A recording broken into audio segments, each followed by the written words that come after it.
अस्सलाम वालेकुम क्लास। हम कॉल को डिस्कस कर रहे थे। कॉल की फॉर्मेशन हमने देखी कि कॉल की फॉर्मेशन के लिए कौन कौन सी कंडीशंस रिक्वायर होती हैं। एक्चुअल में कार्बनाइजेशन का प्रोसेस यूज़ होता है या कार्बनाइजेशन वो प्रोसेस होता है जिसमें वुड कॉल में कन्वर्ट होता है। कॉल की डिफरेंट टाइप्स हैं अपनी फॉर्मेशन के लिहाज से, कार्बनाइजेशन के प्रोसेस के लिहाज से। तो हम इसे कहते हैं कि एक्सटेंट ऑफ कार्बनाइजेशन पे ये डिपेंड करता है। ये डिफरेंट होते हैं कार्बन कंटेंट के लिहाज से, वोलाटाइल मैटर के लिहाज से कि उनमें और कौन कौन से मैटर प्रेजेंट हैं, कौन कौन से और अर्थ इम्प्योरिटी साथ में प्रेजेंट है या मॉइस्चर कितना प्रेजेंट है। 4 तरह के कॉल होते हैं। 4 तरह के कॉल हमारे पास प्रोसेस के थ्रू हासिल हो सकते हैं। डिपेंड करता है हमारे पास प्रोसेस कितने एक्सटेंट तक या कितने % प्रोसीड हुआ है। हमारे पास जो वुड होता है उसमें 40% कार्बन मौजूद होता है। अगर सारा का सारा कार्बन हमारे पास प्रोसेस में या प्रोडक्ट में फॉर्म हो जाता है या आगे कन्वर्ट हो जाता है कॉल में, जो वुड में मौजूद कार्बन, सारा का सारा कार्बन कॉल में कन्वर्ट हो जाता है या कॉल में ट्रांसफ़र हो जाता है, उसमें हम कहते हैं कि हमारा जो प्रोसेस है वो 100% हुआ है, यानी कि कार्बनाइजेशन का प्रोसेस 100% हुआ है और उसमें 100% कार्बन कंटेंट मौजूद है। इसी बेसिस पर हमने इसकी टाइप्स को डिस्कस करना है। सबसे पहली टाइप जो कॉल की फॉर्मेशन में आती है या सबसे लोअर क्वालिटी का जो कॉल होता है उसे हम पीट का नाम देते हैं, क्योंकि इसमें कार्बन 60% कन्वर्ट होता है कॉल में, या इसमें कन्वर्जन का प्रोसेस या कार्बोनाइजेशन का प्रोसेस 60% ही होता है। ये डिपेंड करता है उसकी कंडीशन पर। अगर उसे कम कंडीशन, कम प्रेशर प्रोवाइड हुआ है, जैसे कि मैंने यहाँ डायग्राम में 3 स्ट्रक्चर अगर शो की हैं, इधर हमारे पास कंटेंट या लेवल जो है वो कम है, इधर थोड़ा हाई हो गया, इधर हमारे पास काफ़ी ज़्यादा हाई है, तो ये एक्चुअल में प्रेशर को शो कर रहा है या हमारे पास जो कंटेंट है वो ज़मीन के कितनी नीचे प्रेजेंट है। तो पीट की फॉर्मेशन होती है, ये इंफीरियर क्वालिटी का कोल होता है और ये मोस्टली किल्न यानी कि भट्टों वगैरह में इस्तेमाल होता है। जैसे कि ये ईंटें वगैरह बनाने के लिए जो भट्टा यूज़ होता है या भट्टा जो एक पूरी तरह का किल्न होता है, उसमें जो कोल, एक स्पेसिफिक कोल यूज़ होता है वो एक्चुअल में पीट होता है।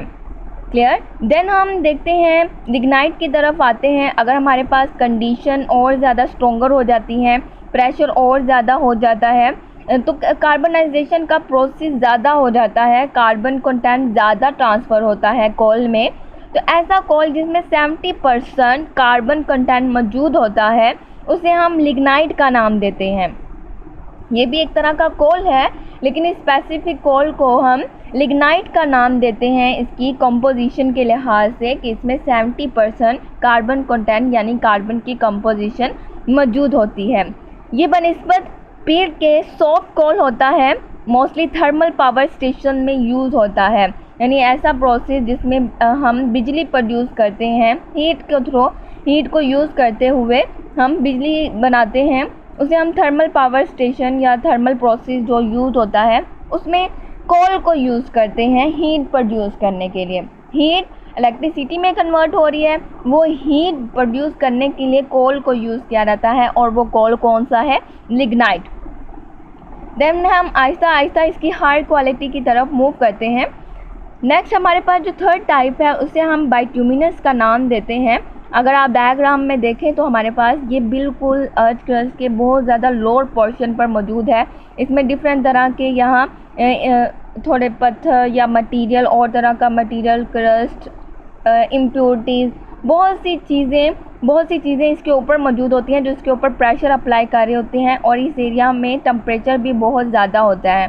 तो कार्बनाइजेशन का एक्सटेंड हाई लेवल पर होता है और इसमें 80% कार्बन कंटेंट मौजूद होता है, यानी वुड में से 80% कार्बन आगे कोल में कन्वर्ट हो जाती है। इसमें हमारे पास दूसरी इम्प्योरिटीज़ या जो वेस्ट मटेरियल, बाय प्रोडक्ट्स जो इसके साथ मौजूद होते हैं, नुकसानदा मटेरियल होते हैं, वो कम मौजूद होती हैं एज़ कम्पेयर लिग्नाइट और पीट। उसमें हमारे पास दूसरी impurity sulphur containing, nitrogen containing compound ज़्यादा होते हैं, जिसकी वजह से अगर यूज़ होता है, ह्यूमन लाइफ में यूज़ होता है तो वो नुकसान देता है।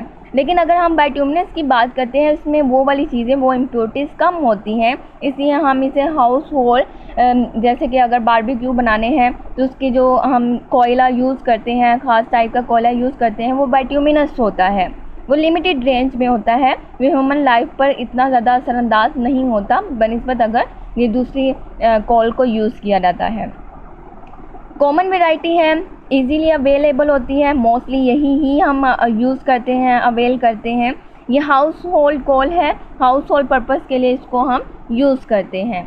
देन अगर हम सुपीरियर क्वालिटी की बात करते हैं, हाई लेवल कोल की बात करते हैं, जिसमें प्रेशर की कंपोजिशन या जो प्रेशर अप्लाई हो रहा होता है वो बहुत ज़्यादा होता है, और यहाँ प्योर फॉर्म में कोल हमारे पास हासिल होता है। हाई क्वालिटी का, सुपीरियर क्वालिटी का कोल हमारे पास हासिल होता है, जिसे हम एंथ्रासाइट का नाम देते हैं, और इसमें हमारे पास कार्बन कंटेंट 90% कन्वर्जन होती है कोल में।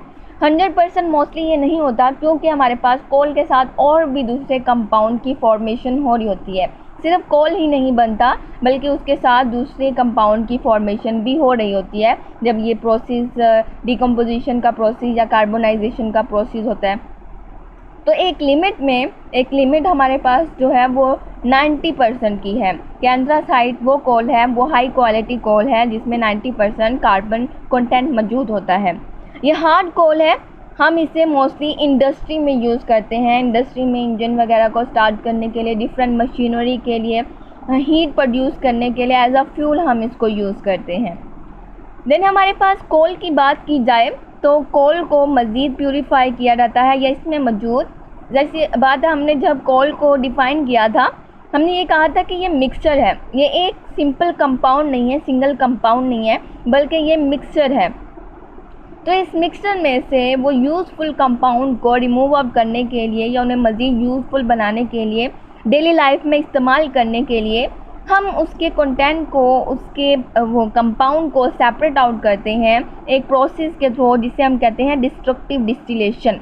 डिस्ट्रक्टिव डिस्टिलेशन हार्ड चीज़ों के लिए या सॉलिड चीज़ों के लिए एक प्रोसेस इस्तेमाल किया जाता है, जिसमें स्ट्रॉन्ग हीटिंग प्रोवाइड की जाती है in the absence of air. अगर हम कोल की स्ट्रॉन्ग हीटिंग करते हैं in the absence of air, तो हमारे पास इसकी डिस्ट्रक्टिव डिस्टिलेशन होती है, उसकी तौर पर हो जाती है, उसकी फ्रैक्शन बन जाती हैं, या उसके हमारे पास आगे डिफरेंट कंपाउंड हासिल हो जाते हैं। ऐसे कंपाउंड जिनमें एलिमेंट जैसे कि carbon, hydrogen, oxygen, nitrogen and sulphur, in element पर मुश्तमिल कंपाउंड हासिल होते हैं। मोस्टली ये ऑर्गेनिक होते हैं, इसके अलावा इनऑर्गेनिक भी कंपाउंड होते हैं। इन सारे कंपाउंड का मिक्सचर हमारे पास कोल होता है। तो जब हम कोल की डिस्ट्रक्टिव डिस्टिलेशन करते हैं, ये चीज़ें हमारे पास सेपरेट आउट हो जाती हैं, ठीक है।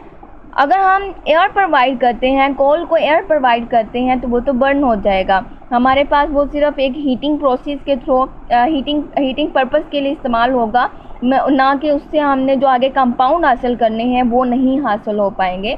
तो हमने उसको in the absence of air उसको डिस्ट्रक्ट आउट करना है, उसको सेपरेट आउट करना है।